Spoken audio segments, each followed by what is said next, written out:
章会前的祷告。咱阿爸他祈祷，主感谢你，你今仔拄着阮当伫教会来敬拜你，来享受伫主的内面对你得到上帝你的维护的帮助。就是下晡也有若真好的机会，会当透过情贤志来讲起影响中国文学一个真大、真伟大诗人徐志摩。阮从下面的时间交付给你，阮伫个时间的分享伊都耶稣基督的名信。阿门。咱今日要讲的题目是徐志摩啦，哈。那我们就请那个贤志大哥来，以咱讲今日的讲题哈，咱拍鼓仔一下好不好？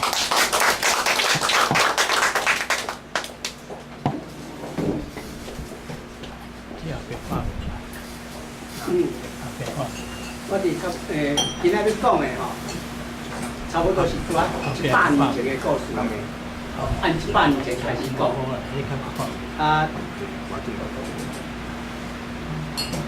我以前要写给徐志摩一篇文章吼，伫台湾的联合文学先发表，这个伫大陆一个新文学史料发表。我写这个文章目的写准备主要半年啦。目的是因为大陆的学者居然荒唐到徐志摩连复江大学都没有去过，而且在美国克拉克大学念书的时候，怎么有他的学籍资料？这一点是还用猜想的，一点是徐志摩因老爸做有钱，去复江大学竟然买通然后把这个资料送到美国去。我想说，做文章、做学问，没有人这样做。我得考证，写的这篇文章，逼得他看到了之后，因为我都有那个事实证明有什么来源，然后他就在这第2版，第1版他错误太多了，他就为了我这个文章重新写第2版。然后就在他的那个第2版的这个序，一个序写这样的，特别提到我这个事情，我需要念一下。你讲修订的依据就是因为怎样，主要是台湾学者秦贤次先生发表在他的我打款《新文学史料》2008年第2期的一个文章，也文章讲。我批评他怎样了他都为了这样，他没有生气了他是因为我讲的都是事实他就根据我之后，然后再重新再写这本书了。所以这个是这个是韩十三是最近在大陆出版徐志摩全集的新的编辑，叫做韩十三。好。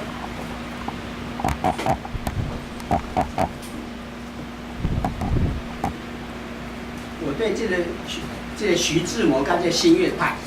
我兴趣的徐志摩还有新月派，大概什么时候开始？40年前，我得编一本徐志摩怀念集，这是我编的，这是纪念他去世多少周年纪念。民国75年编的，起码107年，大概42年前，这是我编的第1本关于徐志摩的书。然后后面当然会提到很多跟徐志摩有关系的。今天我讲的可能是比较偏重于他在交朋友，就人间事业的那些故事，因为考据的话在这边讲没有什么意义。但是大家听了之后，不要以为说徐志摩是一个花花公子。来想想看，徐志摩到现在为止，以咱的一个大概，你假如说是中国100年来最有名的诗人，大概哪边票选，徐志摩大概是排第1名，没有人会比他更有名气。他这个交的朋友，尤其是民国11年3月，柏林要跟他太太离婚的时候，有4个离婚证书的签署人，里面都是他的好朋友。金岳霖是中华民国以来最杰出的逻辑学家。那么，徐志摩的第一位女朋友，他爱上的，当然没有结果。林徽因，他的先生叫梁思成，就是梁启超的儿子。他是在民国时代是最有名的一个建筑学家，不是建筑家，是建筑学家。像这样的像这样的情形，然后林徽因本身，她本身也是文学家。那林徽因本身，她在差不多民国20年代的时候，在北方，她是一个最有名的一个文艺沙龙的主持人，女的。因为文艺沙龙大部分的主持人都是女性，很少是男性，在国外都是女性。她是这样的一个那个社会活动家。她第一任夫人张幼仪，大概大家在前几天的那个我们那个群组上面，大家都看得很清楚，写得很清楚。只有他一个人算是不是文学方面的，其他徐志摩所交的朋友，后来结婚的都是文人，都有著作。那他的另外一个也算是讲起来是他的女朋友，因为他写给他的情书信，后来那个叫林淑华。那林淑华本身也是算是在中国100年来里面也是很有名的女作家。她生于1900年，但是在去世之前，她都写1904年。我到那个伦敦去的时候，我公司派我到伦敦去，差不多有50几天的时候，我就去找林淑华，然后我去拜访她。那大概是民国60几年的事情。我要拍她的照片，她不让我拍，因为她是在民国20、30年代的事，是中华民国的有名的美女，全国的美女。她说我现在那么年纪那么大了，你拍过去，人家一看，哎，这个老太婆是谁啊？她绝对不让我拍。后来我是只好去拍了一张她那个墙上的那个画这样。所以我就先讲到这样，然后我们就先从这边的幻灯片先开始讲。这个是我家里，我家大概什么地方都是书了。这个是客厅，再来，这个是走道，走道那个这边是放那个鞋子的那个走道，也都是书。再下来，图书馆，再来，这个是大概是。这个是客厅，那个饭桌餐厅的旁边也都是书，这个也是书，这个都是书。再来，这个就是刚刚讲的我编的这个第一本书在《云游》，也是他的著作的名称。就讲说徐志摩大概我们在50、60年来。大概除了鲁迅之外，他的名气，是在大陆上是以前非常有名。49年之后到文革之前是封杀的，所有的文学史上不能提到新月派，也不能提到胡适之、徐志摩这些人。到文革之后才有开放的，但是讲起来的诗人，我刚刚讲说。100年来，大概你要选一个新诗人，没有人比他更有名。他写的那么多的诗里面，大概最好的一些诗，大部分都是写给他的女朋友的，但是他看不出来，只有他们自己承认说这些是写给他的。你再注意去看，原来是这样，写的最好的几首诗都是这样。他就是在我刚刚讲的复将大学，就是那个韩思在就说，他根本没有去念过复将大学，为什么呢？因为他死掉的时候，没有一个复将大学的同学写过追悼文，因为复将大学他念的时候只有1年的预科，这样。啊，你看，为了徐志摩本身，除了鲁迅之外，没有人对他这么有兴趣。为了他编了一本《徐志摩在复将大学》，接下来，啊，这是他的著作啊，这是有关徐志摩的著作非常多，我只是挑一些手上有的来。接下来，这个是新传，是梁锡华，梁锡华是香港学者，他为了写徐志摩的新传，他特地到徐志摩美国念过的学校，每一所学校去看，去查他的档案、学籍资料，都把它印出来。甚至他到英国去的时候，还从徐志摩的一个外国的老朋友手上发现了一封徐志摩没有写完的一个书信，就是说，在民国13年，他们在新月社在泰戈尔来访华的时候，为了他要离开，他要带泰戈尔到山西去的时候，林徽因特别到北京车站去送他，剩下不到1个小时。那林徽因跟他讲说，他6月份就要去美国了，吓了一跳，然后心思急，就写了一封信。结果信写好的时候，火车已经开了，因为他那是专车要往山西去的，要递给林徽因，都来不及递，然后他就只好这样随手一丢，很伤心，就被他这个英国的朋友看到了，因为他2个刚好是坐在对面，他一直在写这封信，写完了还没有写完就丢了，结果被他收起来了，一直保存到梁锡华去找到这个英国学者，才把它找回来影印出来的。后面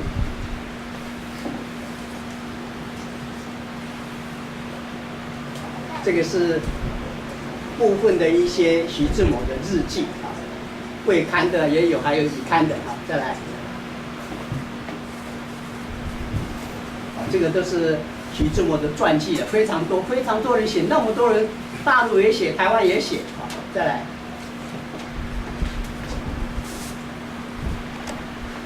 刚刚讲的是这封信，你看看它保存着这样，没有写完。没有写完，然后就来不及。你看，就是这个，就是徐志摩要写给林徽因的这一封信啊，这是保存在刚刚讲的那个徐志摩新传里面的。再来，这个都是他的传记。这个是梁实秋写谈徐志摩，也算是一本比较薄的书。再来，这个就是我刚刚讲的韩十山写的这个徐志摩传的第2版。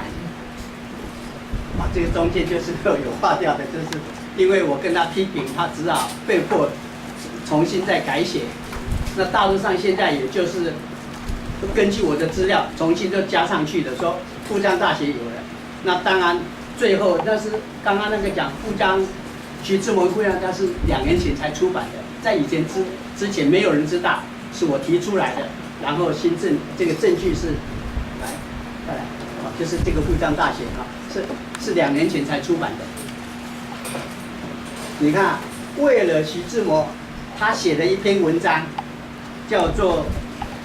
我所知道的康桥》，是一个散文，差不多不到5、6千字吧。我们大概可能在参考，不是那个国中的教科书可能都看到了。为了这篇文章，多少人去康桥，也就是剑桥，去找他的踪迹。1篇文章而已，这个人写了一本《徐志摩与剑桥大学》，他就是根据他这篇我所知道的康桥的这篇文章上面所描写的一个地方，一个人去找他住在哪里。他原来是住在那个叫沙斯顿的，那个前2天的那个我们群组上面写介绍张幼仪的。他把它写成波士顿，波士顿在美国，这是在伦敦那写错的。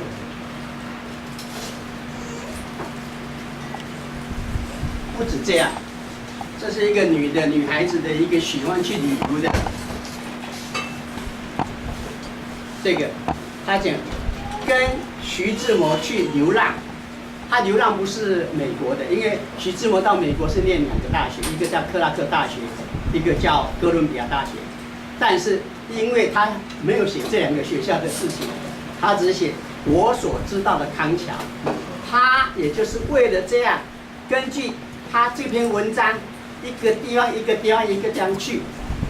我们在座的，我去伦敦差不多10次，我去过2次，这康河的地方，因为康桥是这样一条桥这样过来，它就是他念书的一个皇家学院的后面，然后一条河这样下来，两边都是草坪。那个桥还跑出去。对对，那个他也去过了，所以我在想，可能在座有人去伦敦的话，因为剑桥很近啊，大概去的话，大概坐火车1个多小时就可以到嘛，哈，这样。所以你看他这样的，为了一篇文章，还要写成一本书，这样，所以表示说徐志摩的魅力看看有多大。再来，像他的徐志摩多方面的成就，他的新诗是这么有名，但是也有人推崇说徐志摩的散文写得比他的新诗更好。少数的有些人，你只要注意去看徐志摩的散文，真的他的用字遣词，你在100年来没有看过他的像他这个用法，所以有的人推崇说他的散文还比他的新诗更好。然后他也有翻译的一些作品，那他作品呢，居然也有人为了他的作品来翻译家徐志摩研究，所以他的成就是非常多方面的。那这是他的一些信，这个信也就是刚刚那个韩十三编的这个信啊。这个是徐志摩情书集，是台湾的编的。这情书集里面就包括我刚刚讲的林淑华，他写给林淑华的书信，民国13年，也就在他跟张幼仪离婚之后，跟刚刚讲的林徽因在民国13年6月16号要去美国留学的时候，一下子都没了。然后这个中间他认识这个在之前他认识的林徽因，不是林淑华，所以他就写的前后有7封信保留下来的，给林淑华，在民国13年11月前后左右的7封信，然后后来他们把它编织在情书集里面。为什么呢？林淑华在民国24年的时候，他在武汉大学，他们有教书，他是先生在武汉大学。他在武汉大学编副刊的时候，就把这7封信登在他自己主编的副刊上面。上面受信人没有写是谁，啊，然后只有写徐志摩，日期通通都没有。因为一查的话，人家都会这样怀疑，但是后来还是被人家这样找出来，一查应该就是那一些文字写得非常好，但是看起来。假如说是平常的女朋友，应该不会写得那么缠绵、那么悔罪的，所以把它列入情书。这林淑华，我在讲的话，应该她算是第3。假如说以另外她的前妻讲的是第4位，啊，那讲起来女朋友算是第3位，林淑华。你看啊，林淑华，她就在这个还没有认识。这还没有跟陆小曼热恋之前，这一段差不多有半年中间的时候，他跟林淑华非常好。然后在徐志摩要跟那个陆小曼在13年底开始热恋之后，到14年3月他要出国的时候，他要编了他自己的第1本书，他是委托谁来编？委托林淑华来编。这个献给爸爸这样的一个文字，也是林淑华的笔记。这边写的是大概是什么北平还是什么冯平山图书馆印的，就是这个是从香港的一个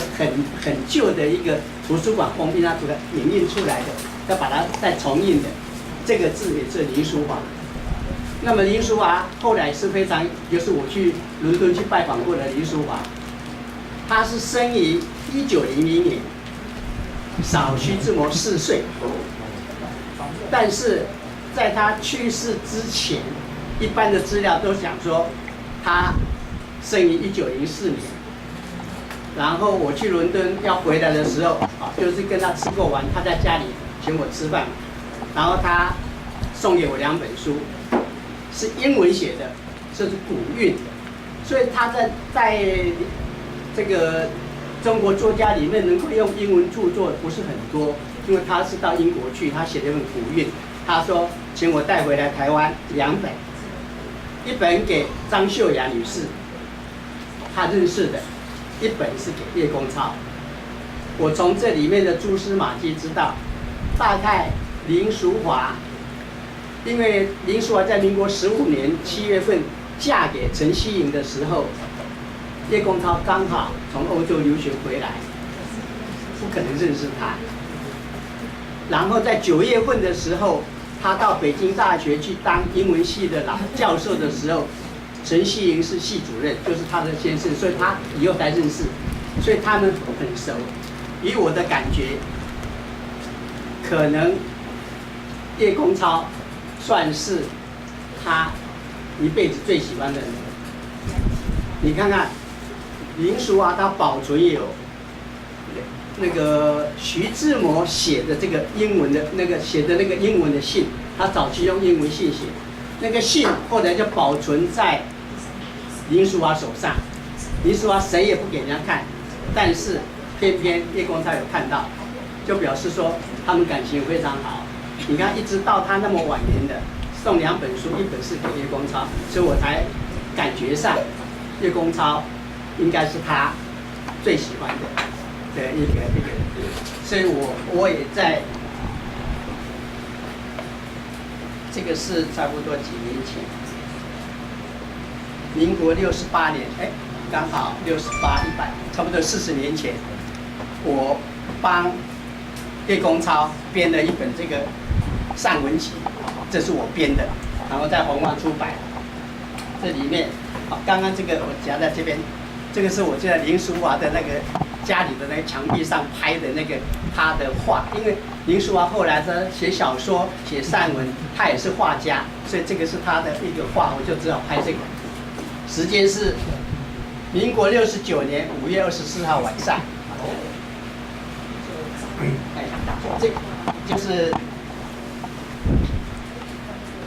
这个就是回来的时候，我就送书给帮那个林淑华送给叶公超嘛，就跟叶公超认识的。我说，叶先生，你的著作也蛮多的，是不是可以跟着帮你出一本集子？他说好啊，但是他给我个难题。他说他在鲁迅去世，鲁迅是民国25年去世的，他有写过2篇纪念鲁迅的文章，台湾都找不到。他说你要是找得到的话，我就让你编。我没办法，我就赶，因为那是大陆，我们跟他不通，我就请大陆的朋友去找，把那2篇文章印回来给他看。他说找到了，他说 OK， 让你编。然后编完了出的时候，他这样写，叶公超散文集，他说要不要写1集？我跟出版社说，我都已经收了这个全部都在这边的。按你说1集好像他在出第2集，他说他还有一些文章，我都找不到。我说你在哪里？他说他还忘记了。那只有写散文集。事实上，经过40年来，我已经把他的第2集比这个更厚的都找到了，还没有出版而已。所以他这边他出版的那一天就是怎么样？我们送书给他这个是应该是68年出版的是68年9月份，对，68年9月20，也就是我去伦敦去找林淑华的那个同年出了这本书。他写闲次老弟，这个是我真本的，叶公超题名的。这边我们顺便再介绍一下吴金雄，吴金雄就是徐志摩在复江大学念书的时候的预科的同班同学，2个人都念了1年，1年之后，他们在预科，他们那个文理科在要什么化学实验，差一点把眉毛烧掉了。他们说，我们不是念理科的那个料子，所以徐志摩就跟吴金雄2个人去考北洋大学的特别班。特别班念了半年之后，要升本科的时候，徐志摩就分发，就是在北洋大学要升本科1年级的时候，刚好北洋大学跟北京大学部分科系合并重组。他就是因为在北洋大学要念法科1年级，但是北洋大学法科被合并到北京大学来，他又到北京大学来，但是吴金雄他不愿意在北方念书，他就又回来东吴大学念书。他后来到美国去拿的那个法学博士，他是民国时代第一位最杰出的一个中国法理学家。所以我想，徐志摩交的朋友都是这样。第一位没有，假如说你在写中国法理学，第1名一定是吴金雄。然后我也在，因为呢，我那时候编书编了很多，我就把吴金雄的在大陆上发表的这些他的写的用英文写的别人把它翻成中文的，他是用英文，他英文太好了，比中文好，所以他就把它用英文写的唐诗四气。我请他，他说好，既然我都把它印给他了，他说同意我编，帮他编，然后就请洪焕师出版。这个就是我又帮这个吴金雄编的这个一本书。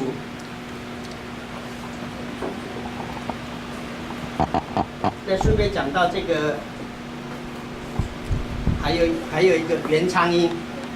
这个就是我们等一下会谈到的。假如说我可能有兴趣的，我就讲详细一点。在这本《小脚鱼西湖》这本，就是前几天你们那个看那个张幼仪的传，都从这边出来的。他的《小脚鱼西湖》，我是觉得，他要是讲说小脚鱼洋装的话，更适合，因为他的小脚是一个女生的，就是旧传统的洋装。是一个新潮的，就等于传统与新潮之间，徐志摩用这样把它修掉了。但是他的小脚鱼西湖讲的就是袁昌英，事实上袁昌英跟徐志摩只是朋友之间而已。我也帮他编了一本这样的，在洪焕出版。那袁昌英女士，就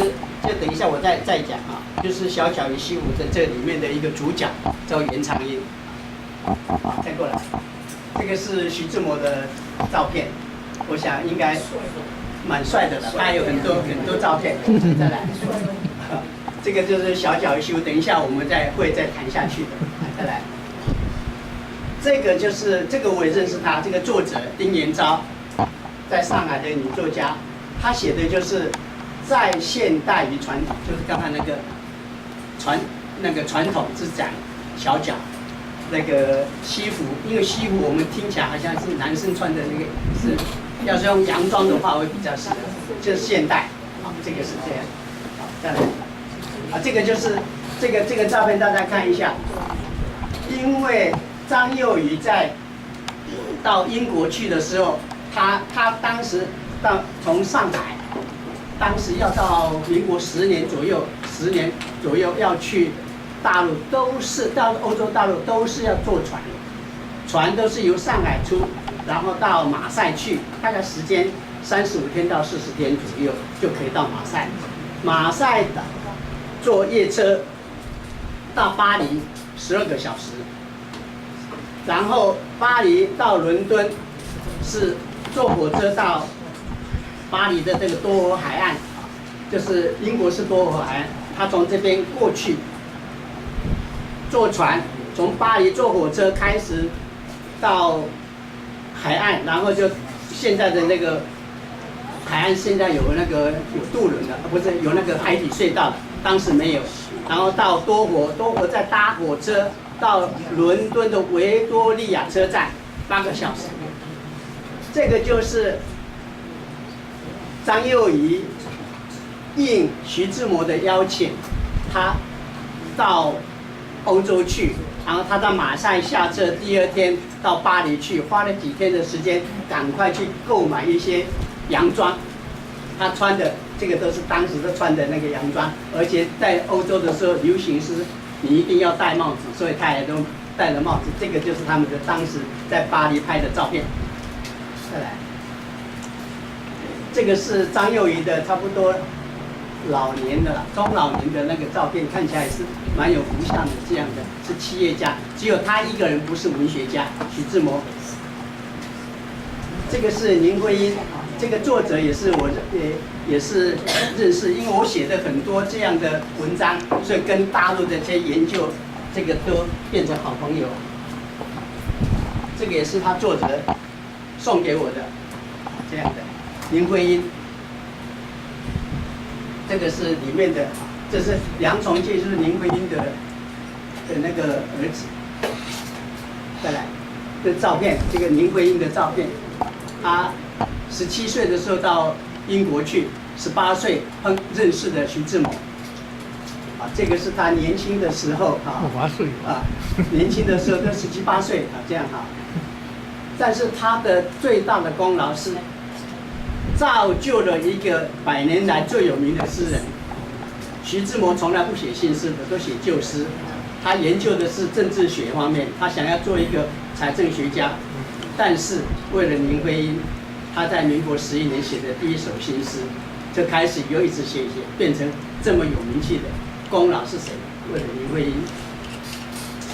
啊，这是他的照片啊，这是有，很漂亮。他的几个女朋友当时都是全国美女。这个是林徽因啊，这个是林徽因。那个伦敦要把它去掉了，那个就是我是讲说他在伦敦认识的嘛。那时候是不是怀孕？这个我们那么厉害，看不太出来。没有。再来，啊，这个是他拿的学士照，真的是很漂亮啊。啊，这个是他的爸爸林长民啊，这个是他们在伦敦啊去的。这个是袁昌英，就等一下再讲袁昌英的故事。这是林淑华的哈。啊，这个是林淑华跟陈希莹。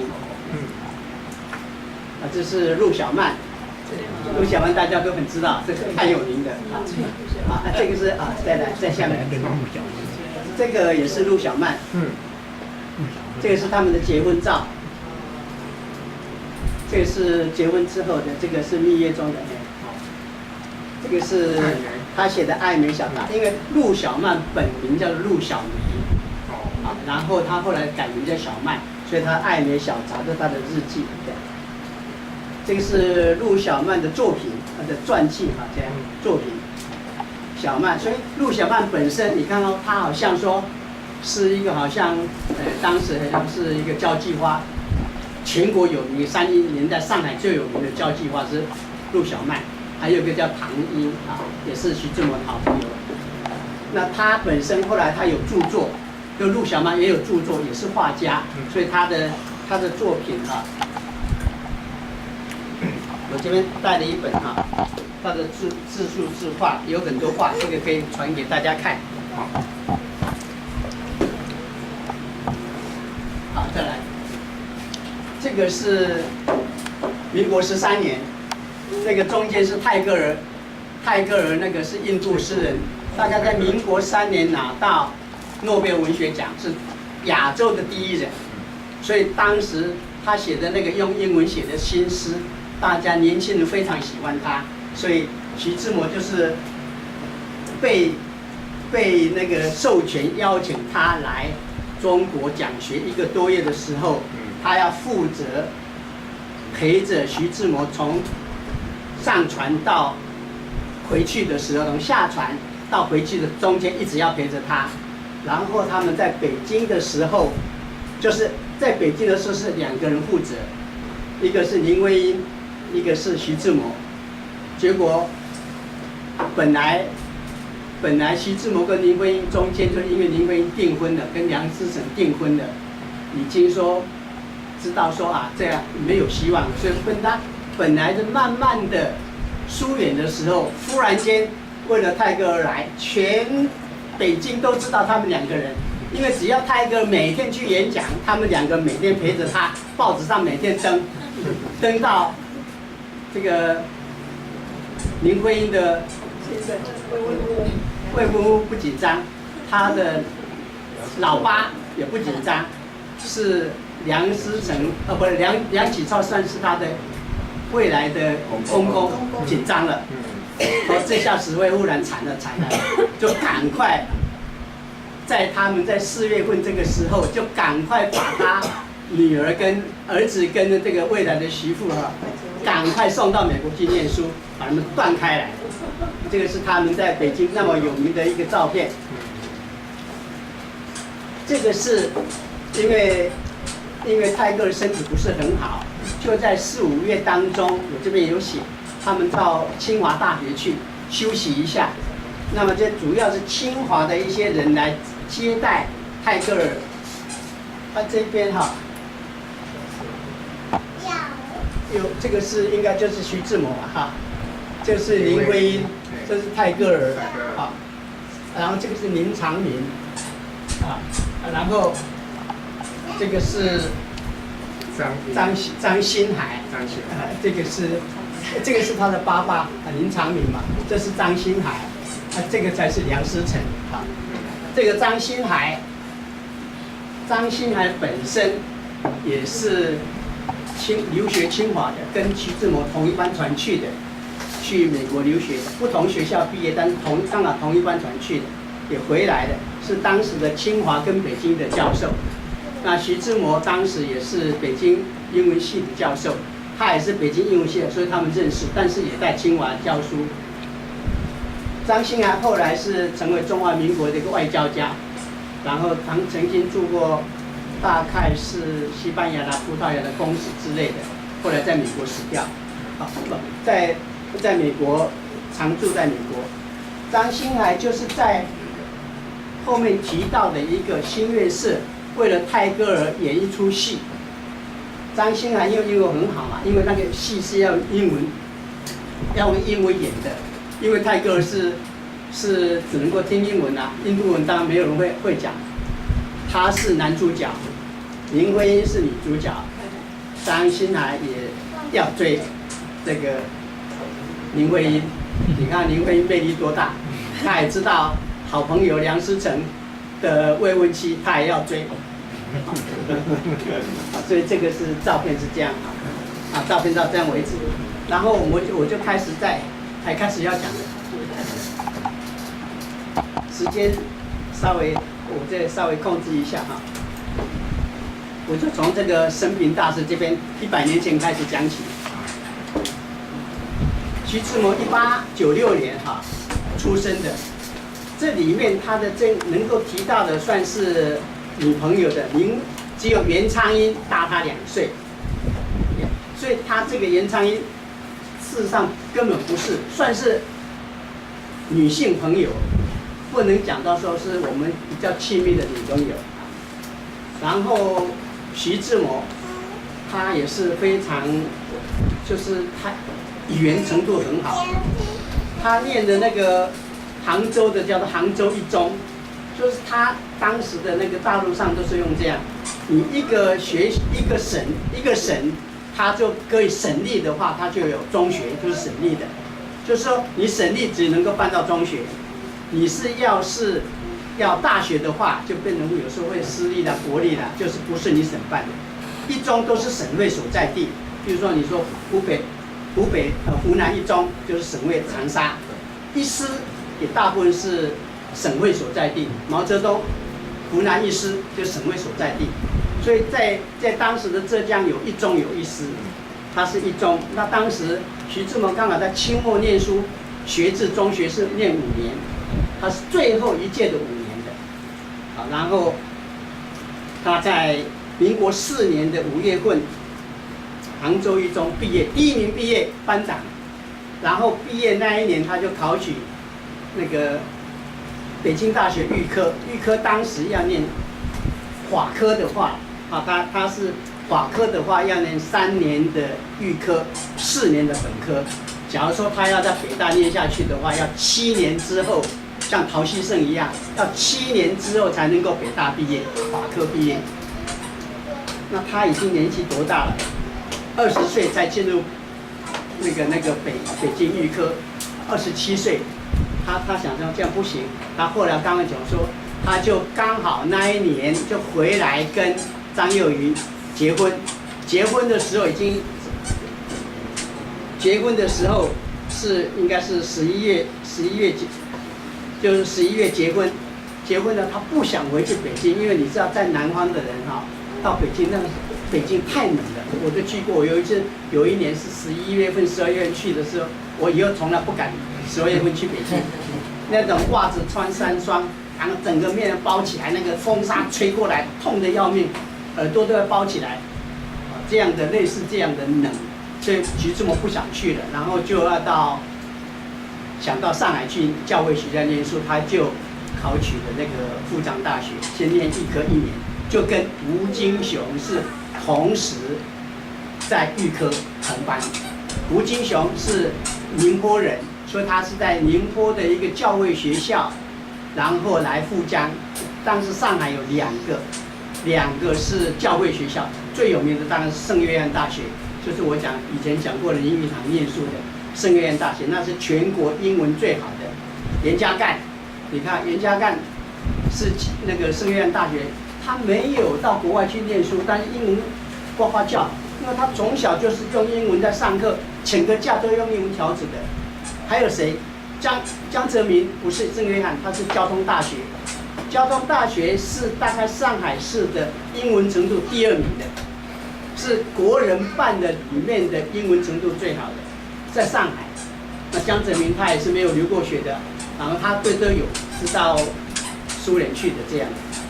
然后他在复江大学念的，然后刚刚讲吴金雄就同样去北洋大学去了，半年之后2个人，一个是分发到北京大学，又是分发到法科。法科那时候的北京大学本来是其他文科都是3年毕业，早期的3年毕业，只有法科要4年毕业。徐志摩有点不甘心，想说年纪那么大不行，他就在民国7年五四运动的前1年，他就留学到美国去的。你看他预科毕业，居然本科念的没有，本科1年没有修完，因为我看那个北京大学日刊，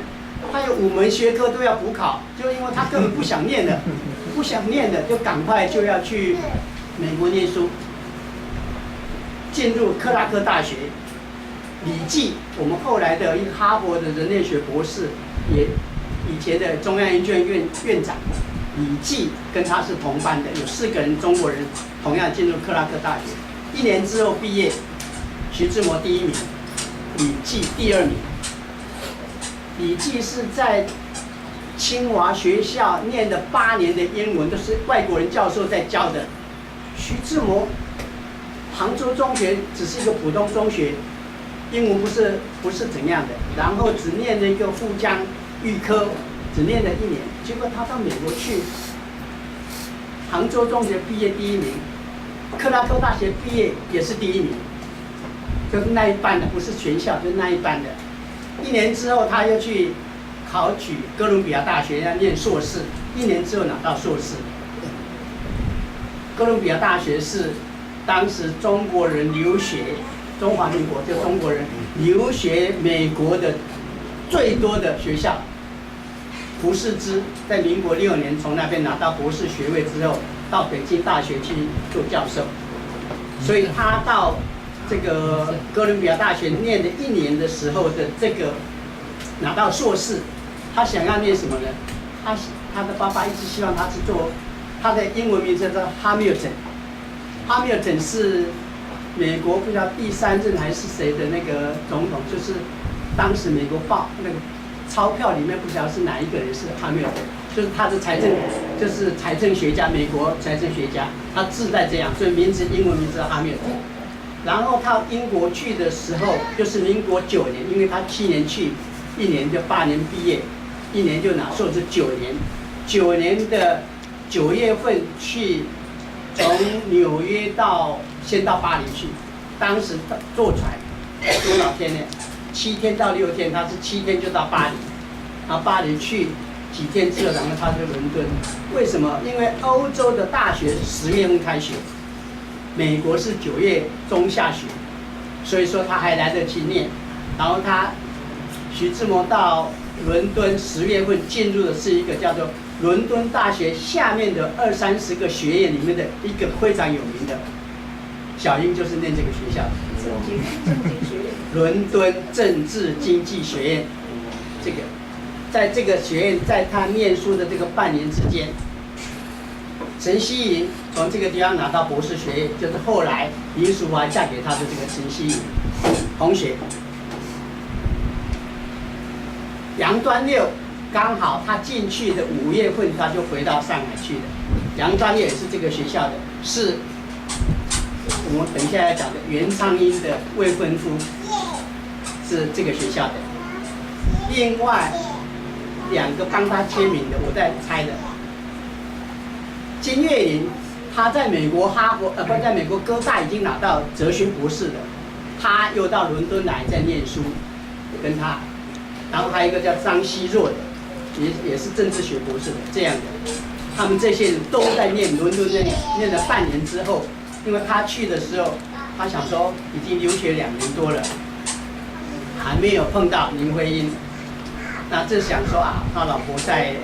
一个人在那个乡下，他的假死，他就写信给他的父母亲说，你是不是把他老婆送到国外来念书？因为他老婆只是一个初级师范学校这样的一个3年就可以毕业的初级师范学校的女生。是不是来这边念书？然后他接到了，他父母亲很高兴，然后就托了一个好朋友，一个外交官要到欧洲去就任的一个外交官，然后就顺便带他这个张幼仪去那个。时间上我这边也写了啊，这个都是我自己考证出来的啊，是。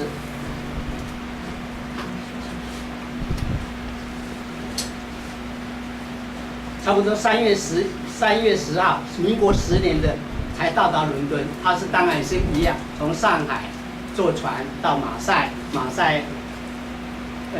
再坐船到坐火车到巴黎。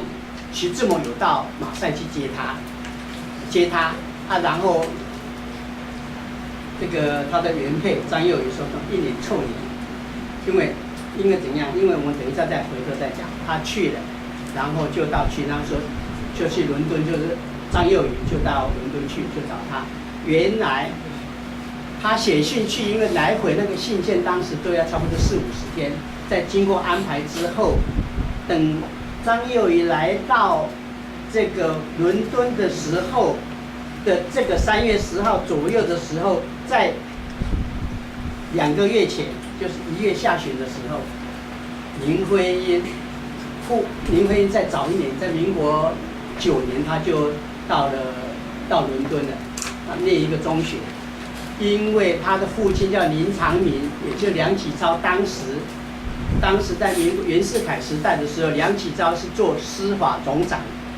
林长民是做财政总长，是这样的一个身份的人。当时在五四运动之后。有成立了一个国际联盟，这个国际联盟就是后来的联合国。当时在国际联盟，中国就派他代表到英国去参加国际联盟的这种会议。就在英国的一个国际联盟的一个演讲会上，徐志摩认识的林长民，林长民就邀请徐志摩到他家里去，在他家里碰到林徽因。一见之下不得了了，这个后悔说老婆要来了怎么办？他不管了，这个中间就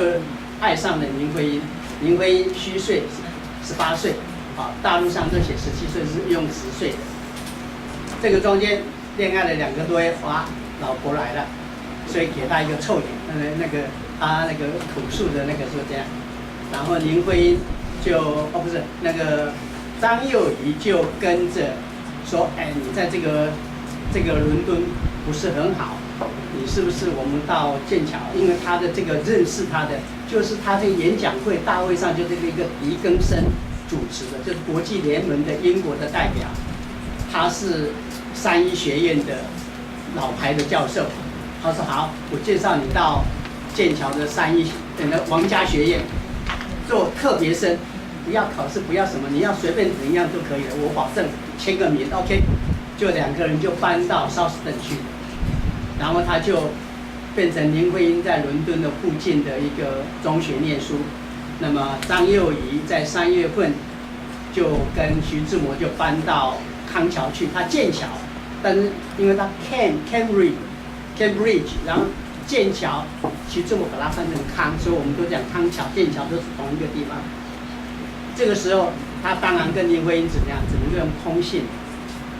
因为见不到人啊，人就在这边啊，老婆天天在家里等着啊，然后他就没办法了，然后他就4月份就移居到康桥去。5月上旬，我这边写是张幼仪怀胎，我是怎么算的？我是从他生的那孩子的往前倒推9个半月，因为我们讲10月怀胎，但是我看那个资料说没有到10月份了，大概是9个半月就可以。我这样倒推，5月上旬，他们3月份到，4月份到康桥，5月上旬就怀胎，但是那个时候徐志摩已经都不喜欢他了，但是还是都住在一起这样。然后7月份怀胎的时候，他1个多月的。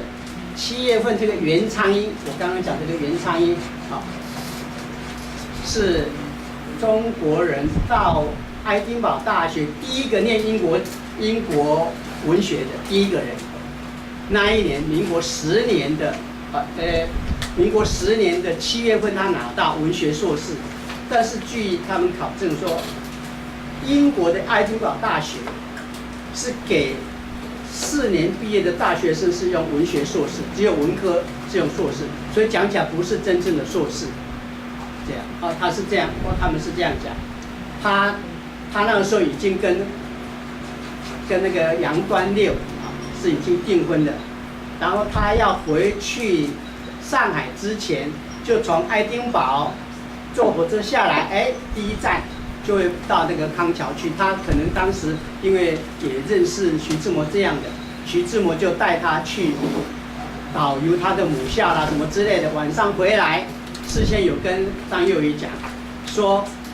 我今天要带一个女生是怎样的来回来，那个在家里吃饭。当时有4个人就是连那个袁昌英就有4个，因为他家里有一个房客是郭雨赏的，也是他们徐志摩认识的。这个我们刚刚这样讲的这本《小脚与西湖》这本书里面就在描写为什么这个书名的来由。这个张幼仪在晚年在美国的时候，由他的一个外孙，由他的外孙女叫张邦美，帮他做了5年的口述，写下这本书。那书的名字叫做《小脚与西湖》，原来是从这样来的。他这个张幼仪想说，因为他知道说，他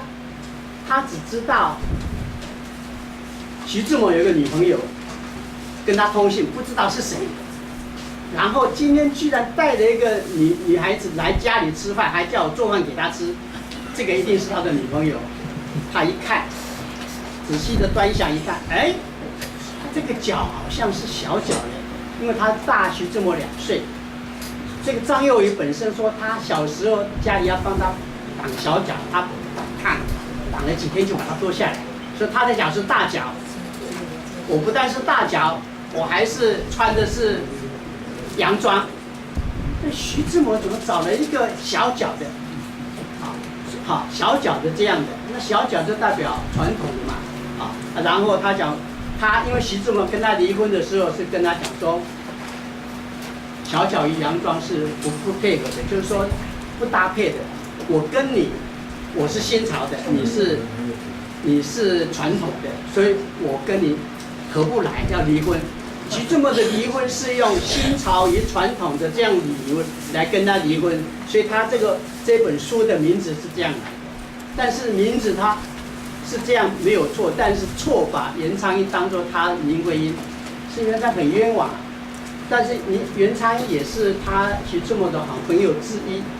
他在徐志摩去世之后的4年，他在武汉大学，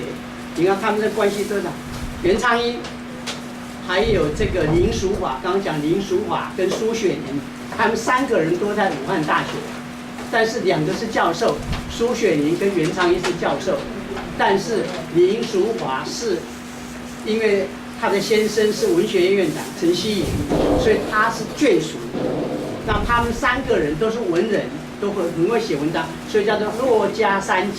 为什么叫骆家？因为武汉大学的所在地叫做骆家山，所以叫这个骆家。所以他在民国24年的时候，这个袁昌英写过一篇小说来纪念徐志摩，有这样一回事情。后来有人问袁昌英的女儿说：“哎，徐志摩是不是你妈妈的男朋友？”他说：“是啊，没错。”好，所以就姑且认为他是这是他的女朋友，但是不是那么亲密的女朋友，是袁昌英。我后来帮他编了一本这样，所以这个小脚与西湖的这样的一个书名的来源是这样，事实上是冤枉的。你看看林徽因，不是这个袁昌英从剑桥到伦敦，伦敦就经过巴黎到马赛就回来了。人家当年的11月份就跟杨端又结婚了，而且他认识徐志摩之前就已经是订婚了，人家都未婚妻了。但是这个张幼仪不知道，他写成这样，但是里面张幼仪这个回忆录里面都是写名字的，只有袁昌英写一个叫做明小姐，好，没有写名字。他说他记不得了，因为他在美国那个时候，他不能肯定袁昌英到底去世了没有。在美国，因为那时候文革之间很乱，消息都不知道。他写一个明小姐，为什么叫明小姐？袁昌英英名，他不写英就写明，所以这是我自己的猜想。他用明小姐原因就是指袁昌英，事实没有错，就是袁昌英，但是他没有写袁昌英，就写一个明小姐，英名嘛，英名的，就是指袁昌英。那么徐志摩逼着张幼仪要离婚，那徐志摩逼着要离婚，张幼仪没办法。他就因为他的哥哥那时候在法国啦，然后在那个柏林在念书，叫做张君迈，就是后来的民社党的党魁张君迈，然后他要去投靠他的哥哥，然后他就先到巴黎去，然后他们说徐志摩是逼着他堕胎了，然后他不愿意，他说堕胎也有危险性啊，那么要么到柏林这一方面医学更发达，所以到最后是到柏林去，但是没有堕胎，他还是先生下来。然后生下来的时候，然后徐志摩就这个时候跟着他就去柏林，在民国11年的3月，跟着他去，然后要求他离婚，他还二话不说就离婚了。张君迈也知道了啊，离婚，他这个小脚与西湖说有4个人，他只知道2个，一个是金岳霖，另外一个是吴金雄，另外还有2个人我在猜了，因为当时在民国11年3月份，他跟陈希莹有到德国去，应该另外一个签名离婚的是陈希莹，另外还有一个是张奚若，就是刚刚我讲的美国哥伦比亚大学的同学，后来又到伦敦政治学院的同学，然后他又到德国去念书，就这4个人你看看他们关系多复杂。金岳霖后来也曾经是林徽因的好朋友，这个人间四月天这个字就是金岳霖送给林徽因的。那金岳霖他是一个这么样的一个哲学家，是一个最有名的一个逻辑学家。他以前有一个老外的女朋友，后来就吹了，他单身嘛，他就在林徽因跟梁思成结婚之后，他们3个人一直都在一起。然后有一天，林徽因说跟她老公林良师讲说，哎，金岳也很爱我的，那到底我是不是要离婚跟他呢？嫁给他好吗？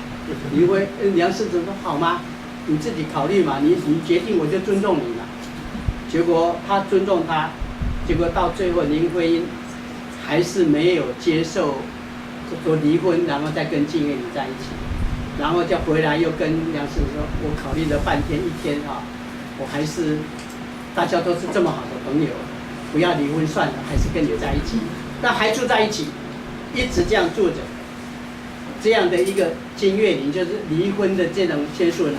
金岳霖这样故事，《人间四月天》就是他写的。为什么叫四月天？我在想，我们中国冬季12月1、2就是冬季，3月份开始是春季。那春季刚开始还是很冷，4月份是天气最好，5月份你看看我们今年的5月份热的要死要活，所以4月份大概是一年里面最好的。所以叫人间四月天，他这样的形容林徽因。这个4个签署人的另外一个陈希颖，也就是陈希颖后来到北京大学念书，跟徐志摩是同一个系的教授，追求了林淑华，后来就跟林淑华结婚，签署啊，这个是，那只有这个。吴金雄他是天主教徒，也没有过离过婚的。另外张奚若政治学博士也没有。这里面金岳霖是博士，张奚若也是博士，这个吴金雄也是博士，陈希颖也是博士，请了4个博士帮他签名离婚，只有自己本身是硕士。那么在民国10年，这个11月、3月的时候。那个林徽因在早半年就已经回到中国去了。他这里面的小脚于西屋说，他的离婚是因为徐志摩跟他讲说，林徽因在等着他，在伦敦等着他要跟他离婚，他才肯跟他要结婚。事实上弄错了，林徽因早就回去了，半年前就回去了。好，这个是他们在这个中间。认识了这样的从张幼仪是原配，然后袁昌英杀出来的一个女朋友的，然后认识了林徽因，然后林淑华还没有出现，陆小曼还没有出现，然后在民国11年就11年看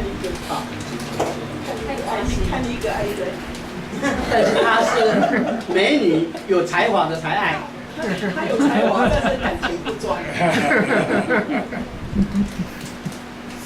然后他在这个徐志摩我还没有再讲，前面有一个，在民国10年的11月23号，徐志摩开始写第一首诗草稿，后来都没有出现，但是保存下来的，叫做《草上的入住了》他11月23号那一天写的那一首诗。也就是林徽因坐船回到上海的那一天，因为当时你要坐船的时候，事先会 schedule 会排好，他也知道那一天是到上海，就那一天大概就在想，已经到上海了。那一天写的这样一首诗，这首诗写出来之后没有发表，一直到第2年开始大量的新诗出现了。徐志摩开始写诗，一直写成一个100年来最有名的一个诗人，这是林徽因最大的一个贡献。然后11年我们来讲，徐志摩就在柏林离婚之后又回到剑桥，回到剑桥之后因为他拿的是特别生，也不要去上课什么之类的，随他去，有兴趣他都是教一些名人，英国的名人。没有什么上什么课之类的，也不考试不什么之类的。然后他在11年10月14号回到上海，因为上海的时候他的爸爸啦什么什么之类都在这边，他在南方处理。回去浙江的第一件事情，到报纸上是登一个3天的广告，徐志摩、徐章旭跟张幼仪离婚，连续登3天，这个是要拿给林徽因看，我确实离婚了。在柏林离婚没有人知道，但是这个报纸上有登的。12月初， 12月初就赶快到北京去约林长民跟傅宁他们要见面的，他们也很高兴的。但是这个时候不久之后，梁启超大概都怕了，因为他为了徐福，他就赶快帮他订婚，所以11年的12月初，徐志摩来到北京，他一直就住在北京的叫做石虎古董7号，是一个松坡图书馆的西文编辑。当时住的还有蒋复聪也住在那边，因为蒋复聪是徐志摩的表弟，然后也住在松坡图书馆。这个是11年，到12年的时候，他跟林徽因曾经一起到济南、大明湖去玩过。他曾经用那个英文写的一个游记，但是一直始终没有出现，就不知道是哪一月份。然后徐志摩就是跟胡适之啦，在这差不多10月份的时候，他们到西湖去玩，玩了很久。那个玩的应该是假期嘛啊，就是他那个胡适之生病，他就陪他来这边。在这个当中，他游西湖的时候，突然间，徐志摩接到林徽因有6页的长信，当场在那边大哭，他自己在一起。我在想，哭的原因很多，大概跟他讲说他已经订婚了，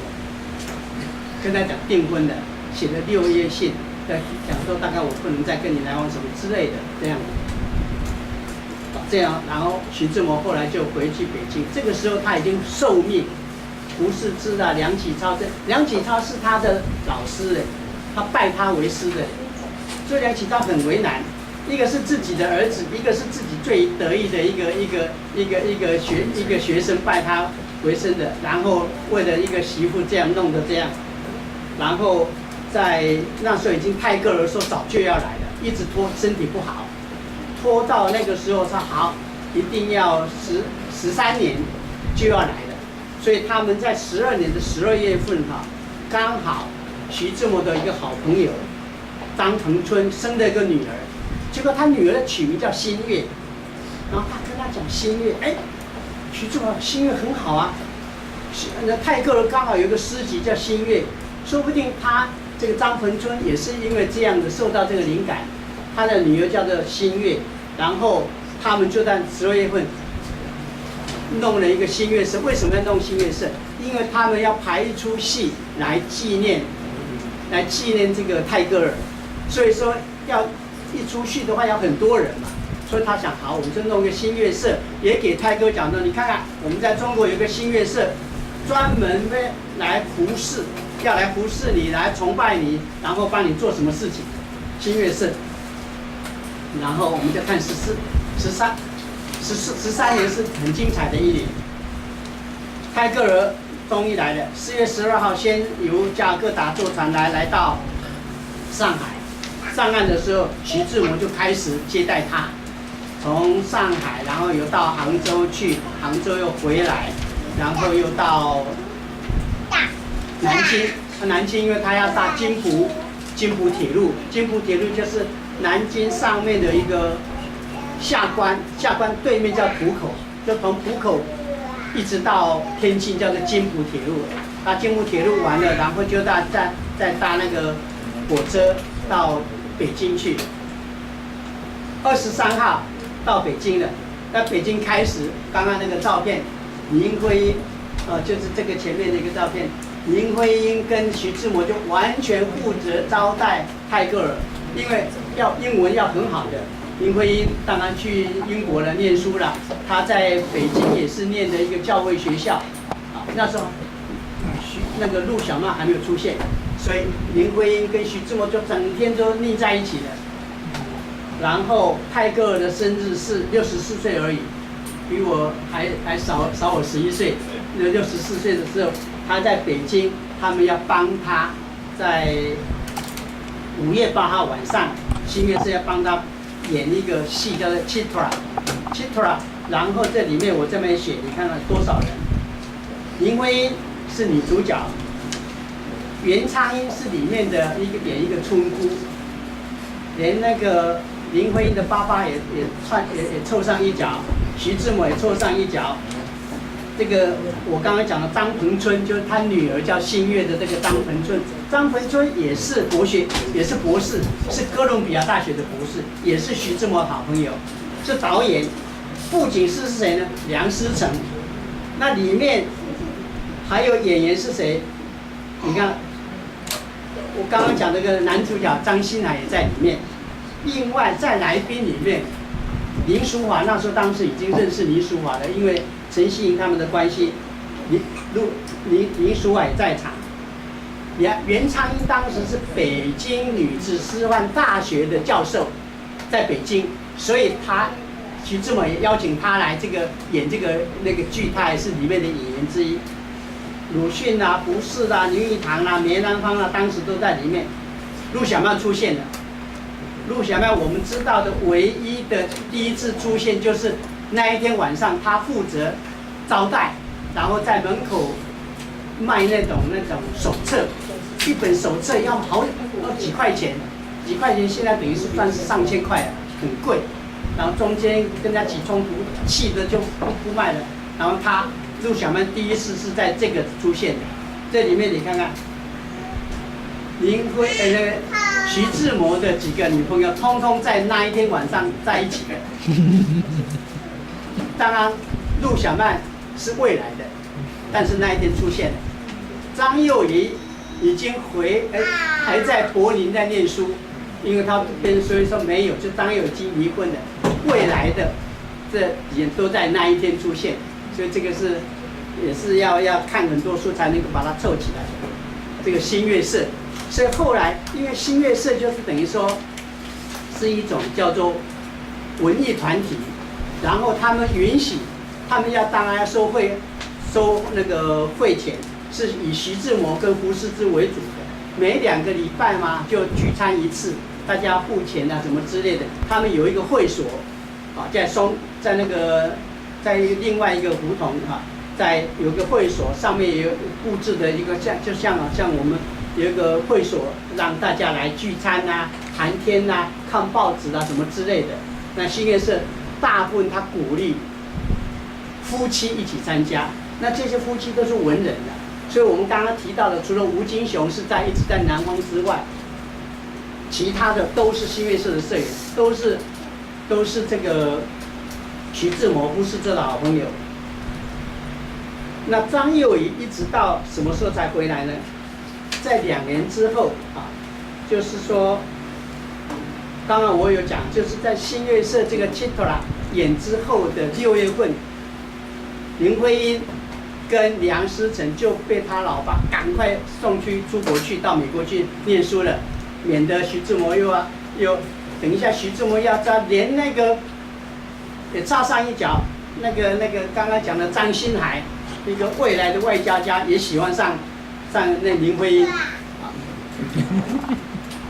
林淑华在那一年13年的7月份就已经从燕京大学欧语系毕业，他也认识了陈希颖，后来他们在2年之后结婚了。那在认识这个林淑华的这一段期间，就是演新月社演戏，然后一直到陆小曼已经出现，但是还不是那么熟的时候，这个在13年的年底之前，是跟林淑华最好的，写了7封信，林淑华都保留了，然后他就认识了陆小曼，他就疯狂的追求陆小曼。不到3个月时间，北京风风雨雨，都在知道说那个徐志摩在追陆小曼。陆小曼的老公先生是一个军人，也是梁启超的得意门生，西点军校毕业，清华学校毕业，到美国去念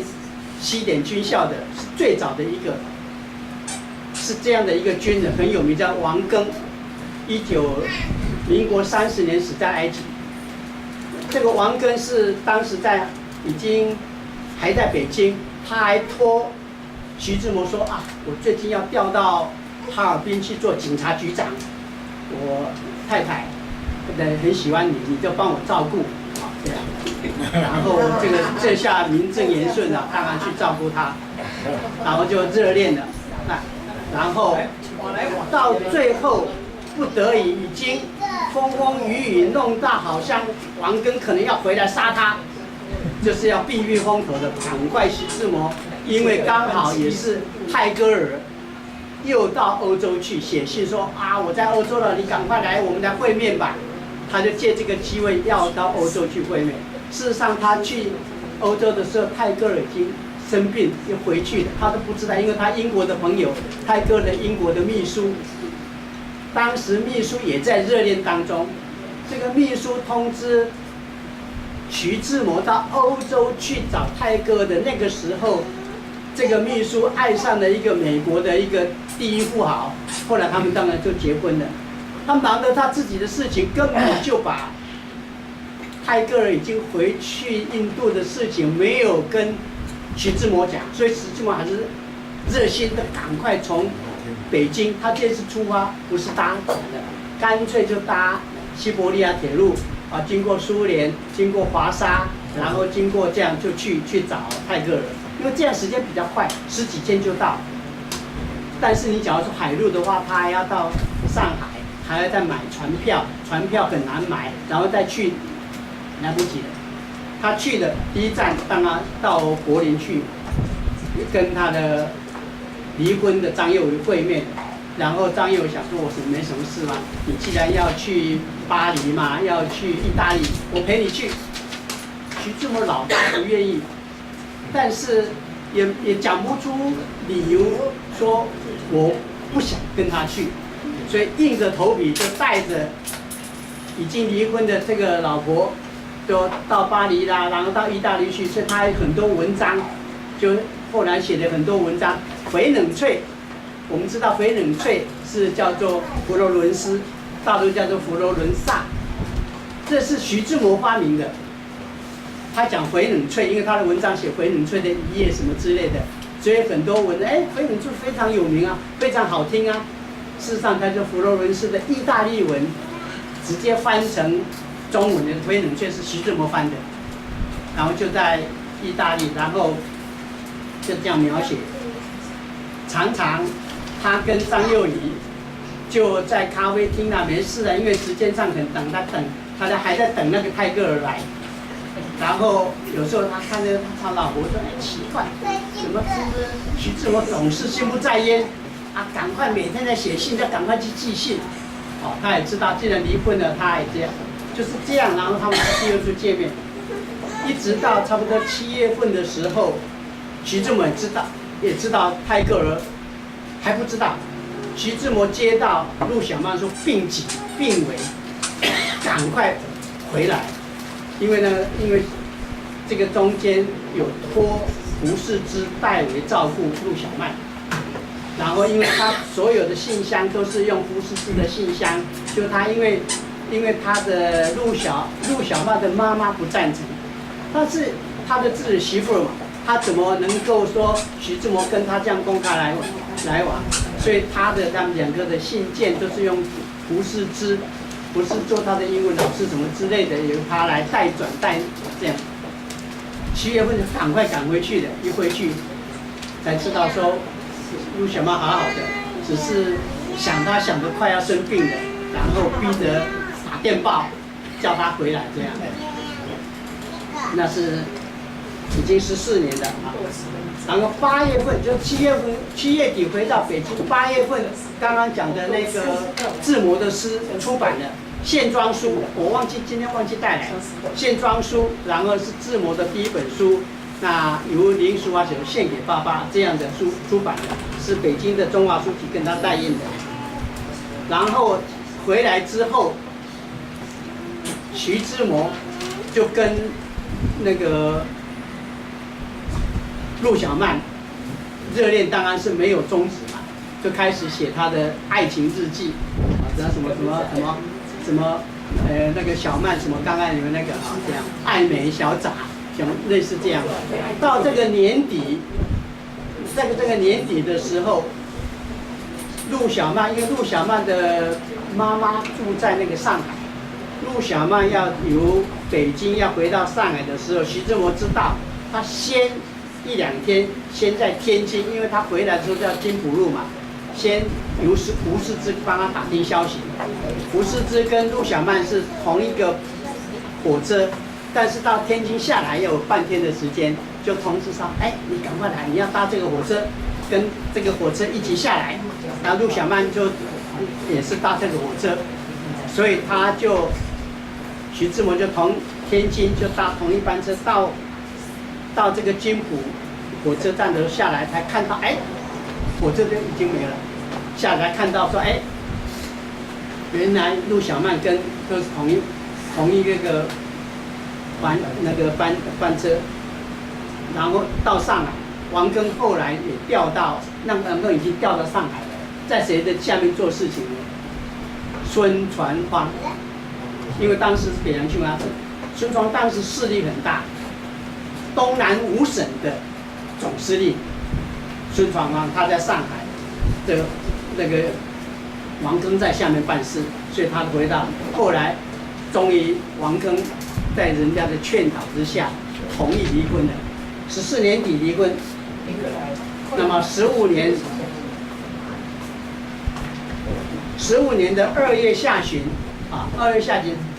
张幼仪从柏林回来了，经过是搭西伯利亚铁路回北京到上海了，在2月的时候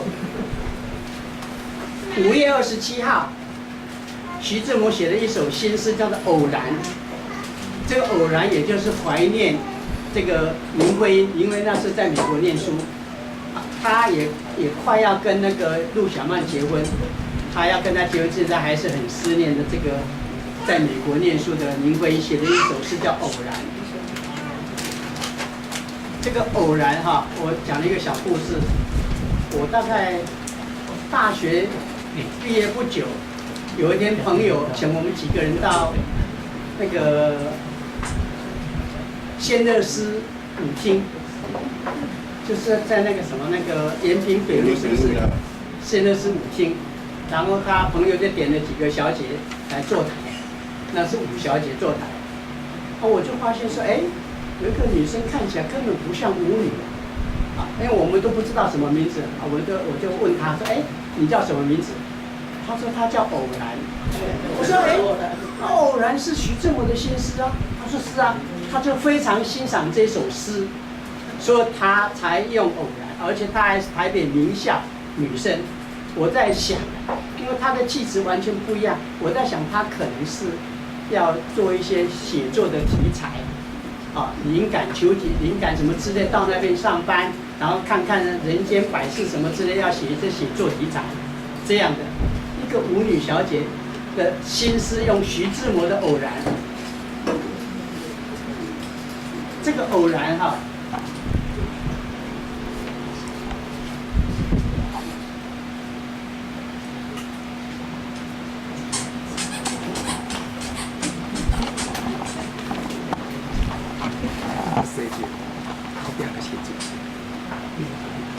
这个偶然就是我刚刚讲，就是为了怀念林徽因写的一种情诗，所以女孩子比较厉害。一看这个诗非常好，她居然用这个诗名当做她的艺名，当做她这舞女的艺名，这样偶然。所以我说徐志摩的一些好诗，非常好诗，看不出来，但事实上。大部分这些最好的诗都是怀念他的女朋友，不管是林徽因啊，是谁啦、什么之类的，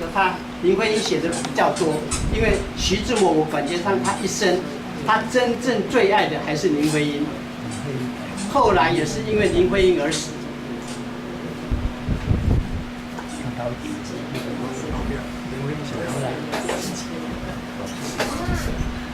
那么，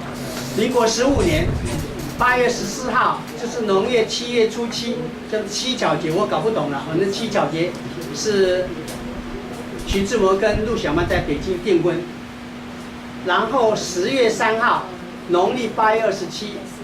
叫做孔子诞辰。但孔子诞辰后来经过他们那个鼓励学家在做的时候，我们现在讲说，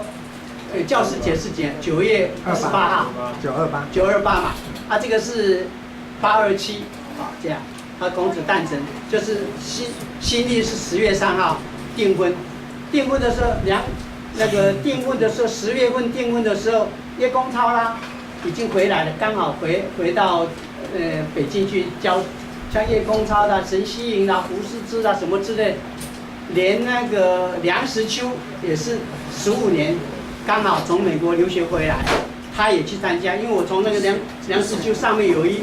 个那个他的那个结婚的那个照片啊，还有结婚帖子，他都印出来了。好，是的。连张幼仪的弟弟就是这个小说这个小脚与西湖的这个作者叫做张邦梅的爷爷，就是祖父，就是叫张家柱。自己的姐姐跟徐志摩离婚，徐志摩新婚，他还去参加恭贺他，就是这个张家柱。那么这个张家柱就是张君迈的弟弟。张家柱迷徐志摩迷到什么程度了？迷到徐志摩去哪个学校念书，他就跟着去念，只是美国而已。这样的，他这么迷他，然后他始终跟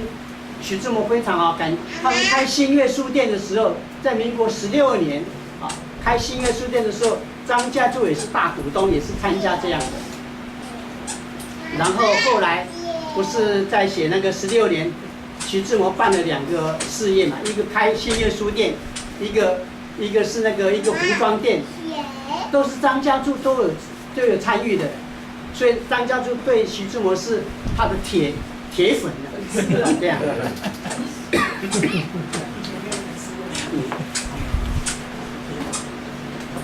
然后民国17年，我们这个讲是15年，16年没谈了。17年，林徽因跟那个梁思成在加拿大渥太华结婚。为什么会选在渥太华？因为梁思成的大姐的大姐夫叫周国贤当时是中华民国驻渥太华的总领事，所以因为他要在国外结婚嘛，然后他去征求他的大姐，然后就亲人只有大姐，所以大姐当然要你的结婚啊，要亲人要主持嘛，所以他在渥太华结婚是这样。那么结婚之后，他们又到欧洲去度蜜月旅行，蜜月旅行回来之后，就是17年结婚嘛，回来之后在8月回到北京，9月份。他们2个人都一起到东北大学去。东北大学有一个新创的一个建筑系，就是梁思成就是这个建筑系的那个主任，然后还有一个就是林徽因。那林徽因在东北大学也是教英文。那东北大学是张学良做名誉校长这样的。有一天。张学良在校园在走的时候，忽然看怎么学校里面有这么漂亮一个女士是谁呀？他从来没有看过的，就去一问，原来是林徽因。他想说，哇，这么漂亮的，他想要接近她，没有什么理由。他想说，拜托林徽因来教他英文，我英文不太好。林徽因说，这个教我这个军华，这个张，他的父亲是军华，他本身也不算是军华。好像在打他的主意，赶快他就那个学期终了，林徽因就回到北京了，不敢在东北大学教书的。这是张学良，这是这个很好的朋友亲口跟我讲的，这是他们的好朋友讲的。然后到这个20年的时候，那个时候他们跟陆小曼结婚，陆小曼。身体不是很好，但是很会花钱。徐志摩赚的钱，他一个月大概我们帮他算，他大概能够赚到1200块。那时的1200块，一个大学的教授薪水300块，他是4倍。那4倍的假如以现在假如说我们用10万块钱讲，40万不够他用1个月。徐志摩拼命的赚，一直赚到没办法，跑到北京去。北京大学胡适之帮他介绍，你住在我家，然后你这赚的钱一半可能都要寄回来。然后他想说，好朋友很多，我可以做一个中介，买卖的中介，土地啦什么之类，刚好上海有一个地皮想要卖掉，徐志摩说好了，我来处理了，就赶回来上海来处理了。他来来去去，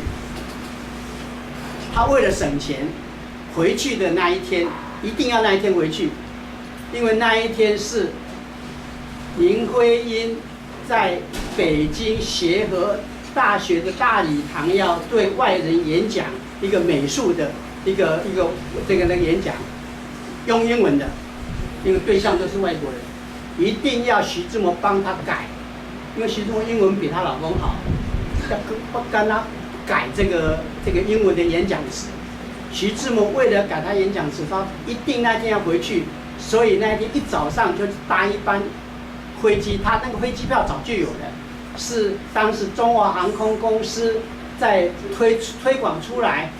那个刚出来，然后希望用名人来做广告嘛，打广告做广告，就给他一个免费的机票。这个机票只是邮政的机票，那个上面是没有多，因为那时候还没有正式营业，那没办法，那一天下午一定要演讲，然后他一定早上赶回去帮他修改，下午就可以开始演讲。结果那个飞机刚好飞到那个济南附近有个叫开山的时候，大雾，那个大雾因为它是邮政飞机嘛，又不是又不能飞得很高，撞死了。虚岁36岁，死掉的时候，北京做丧事，上海做丧事，上海的丧事是张幼仪主持的，北京是林徽因主持的，两边做丧事，结果哭的陆小曼那时候她身体不太好，都也不管这种事，她就是这样的那种懒散的这样的。结果在礼堂上在做丧事，哭得最厉害的是林徽因，哭得死去活来，人家都以为是说是你老公去世吗？就是这样的。林徽因因为徐志摩是为她而死，林徽因是他一辈子最喜欢的，没有结果，但是为了林徽因，他搭那一班飞机死掉了。林徽因这个比那个人间四月天更精彩吧？这个徐志摩死掉之后，陆小曼那时候他已经在学画画，身体很不好。他有一个也是徐志摩也认可的，一个叫做翁瑞吾，他本身也是非常有钱的亿万富翁。他也是很勤实，他在徐志摩死后，他一辈子都在照顾陆小曼，一直到他自己死掉为止，所有的钱都花光了，他无怨无悔。这个翁瑞吾，他会推拿会怎么样？所以那个陆小曼身体很长病，就是他推拿哎就好了，所以他没有他也活不下去，但是他没有在上班啊。全部的生活费用，包括家里所有的开支，都是翁瑞吾一个人出钱的。民国17年，徐志摩，我这边没有写的，徐志摩要到美国，然后再绕到英国，再绕到印度，要去找泰戈尔的那一年，民国17年，他带了一些珍珠宝贝。想到美国去，想说啊，我要是能够卖掉的话，就可以一笔钱。这个东西都是翁瑞吾送给他的，徐志摩没钱啊，因为他老爸经济丰收啊。你把我的那个张幼仪休掉了，我钱也不给你了。然后他老爸是海宁县硖石镇的首富，在上海都有非常多的事业，但是他钱封锁了。徐志摩也很有骨气，两个人说好，你不要给我钱，我就自力更生吧，这样。然后这个是翁瑞是这样的一个人，到他死为止，一直在供应着，一直在养着这个陆小曼。他老婆不会把那个不会反对。那个当时那种这种应该是有孩子，因为他是在当时是这样的男人至上的，比较那个对他没有办法，而且所以我看到这个结果，林徽因当然后来始终就跟着这个梁思成，中间还想跟他离婚，要去嫁给金岳霖，还好没有成功。袁昌英一直是没事，然后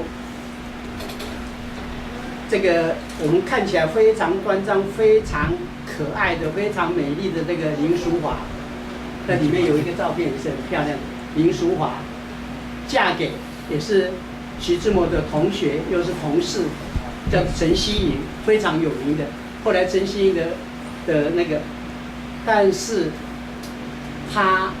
我是觉得他一生最爱的是叶公超，中间曾经出轨过一次。林淑华因为有一个英国来的大帅哥到武汉大学去教英诗，然后说中间要到北平什么去玩，林徽因她没有林淑华她没有教书嘛，她就陪他去玩，中间发生关系的。这个家伙回去英国之后写了一本书，一本什么，就把这个事情都讲出来了，所以全世界才知道没有证据，原来是书上他写的，出版的。那个陈希莹专门研究英国文学的，家里也有这本书。那么这个林淑华跟陈希莹只生了一个儿子叫小莹，小莹是武汉大学也是外文系的。有一天他在书房就问他老爸说：“哎，这本书你看了没？”“我看了啊。”“哎，中间写这个事情你知道吗？”“不知道啊。”好，陈希莹也知道了，因为书出来了，大概因为只要有这样的书，大概都知道，因为他连名带姓都把它讲出来。这个就是后来对林淑华非常有帮助，跟帮助他出版古韵的这个维吉尼亚。这维吉尼亚是英国当代一个非常有名的小说家，什么到灯塔去啦，什么之类是他写的。他也就是鼓励林淑华用英文写作的侄儿。这个家伙是侄儿。后来上海有一个女作家，大陆的，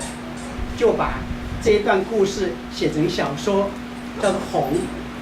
在台湾有出版，大陆不能出版。然后那个陈小莹，就是陈希莹的女儿，看到了，就在大陆告这个女作家诽谤。这个是《人间四月天》的续集续篇。陆小曼也讲过了哈，林徽因这个林淑华袁昌英，通通都有了。今天这个故事就讲到这边为止。这只是那一个女儿，陈小莹。就只有一个女儿啊？你说谁？徐志摩？徐志摩不是徐志摩，他徐基凯啦什么之类的。徐志摩的那个在柏林生的那个很快就去世了，但是他更早有一个叫做徐基凯，在美国长大，后来在联合国那边做事情。徐志摩是原配生的，他跟那个陆小曼原生，跟陆小曼可能也没办法生，要身体很弱这样的。那陈希也是一个。你看到的林徽因是长，最后是看到林徽因是长怎么样？当然晚年的林徽因当然是因为她得了肺病，在那个抗战时期生活环境很差，然后又北京流落到四川去，所以她身体就不好。因为有肺病的话，身体就不好，当然是很憔悴，所以我就没有把它照片弄出来，不好看。电视有了，电视有到纪录片。照顾陆小曼那个没有结婚哦，没有啦，没有跟翁瑞，我没有结婚，没有结婚，他不敢再跟他结婚，他也不愿意跟他结婚，但是他生活始终由他供养，他这样。那陆小曼嫁给徐志摩以后，徐志摩还跟林徽因走过近，陆小曼没有来过吧？这个中间，这个他们，因为陆小曼那个林徽因是17年才回来，所以他能够在跟他接洽的时候，就17年到20年这个中间，然后到最后的1年，他是由上海到北京去，当然跟林徽因非常接近啊。他跟林徽因非常接近的时候，他写信给陆小曼，常常说啊，我有去见过他啦，现在长得怎样怎样了，讲的是这样。事实上，他常去找他。那好朋友，陆小曼旁边有一个翁瑞吾，翁瑞吾本身这样，所以陆小曼也管不了这种事情。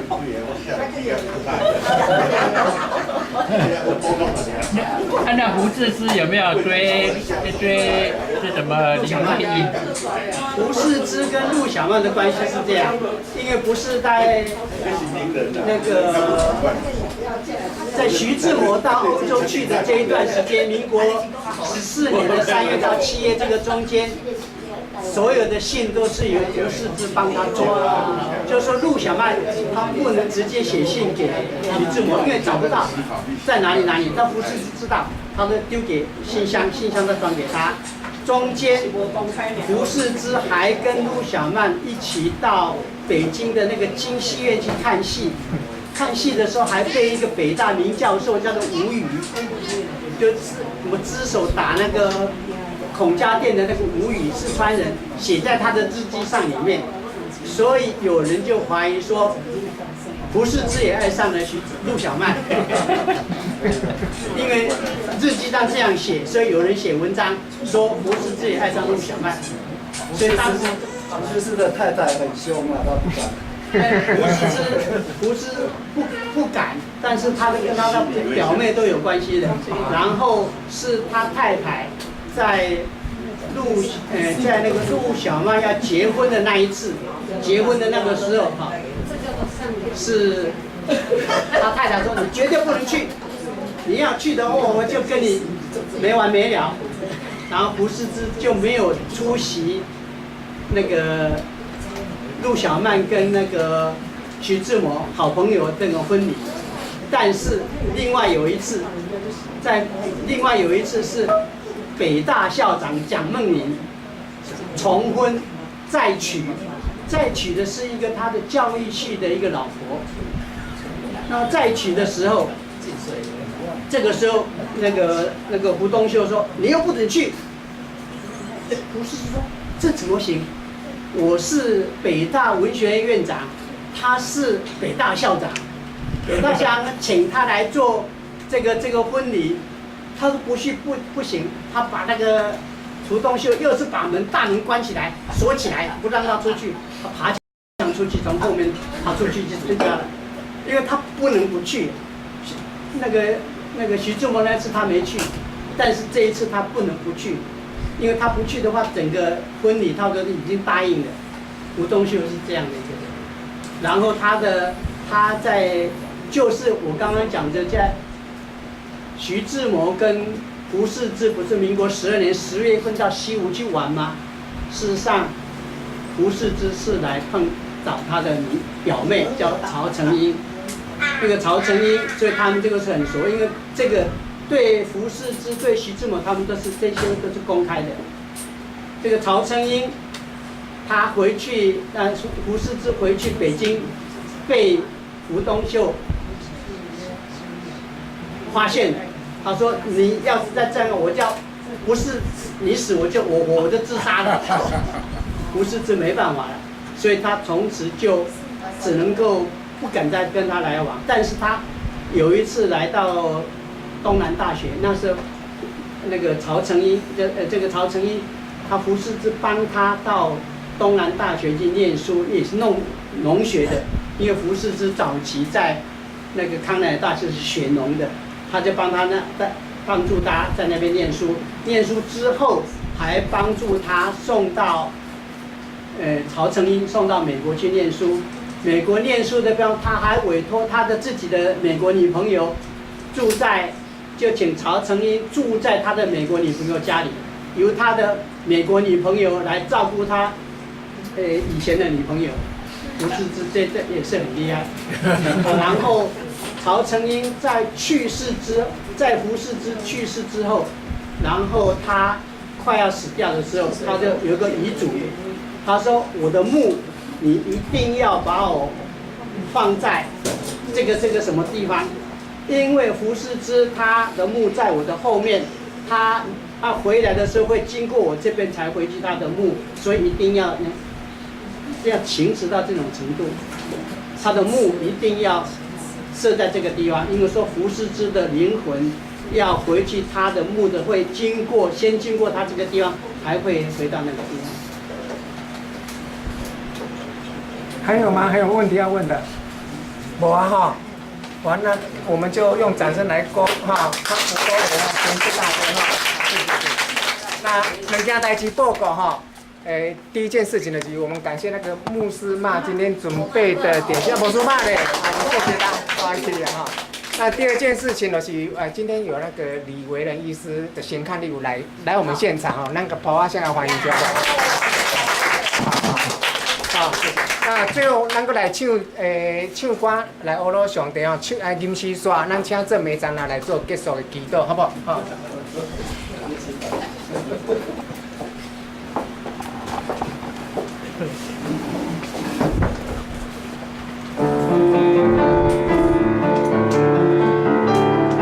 唱两摆哈。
中道祝你的后，阮会当大家兄弟姊妹同齐来清起你的圣殿。下晡时间，祝阮感谢秦老师会当替阮来传讲着徐志摩的传奇的人生。虽然说感谢你，互阮伫阮的世间有同款的疼，有父母的疼、亲情的疼、友情的疼，然后爱情的疼。但是虽然说你伫哥林多前书13章10讲。如今长存的有信、有望、有爱，其中最大的就是爱。感谢主，阮有天马疼，这是永远袂变的疼。感谢主，将这个疼永远刻在伫阮的心。感谢主，将这个疼永远伫阮的心内会当做成。主要说，你是阮一生的至宝。阮的感谢祈祷，靠主的圣名求，阿门。好，那我们结束了哦，哈，谢谢各位。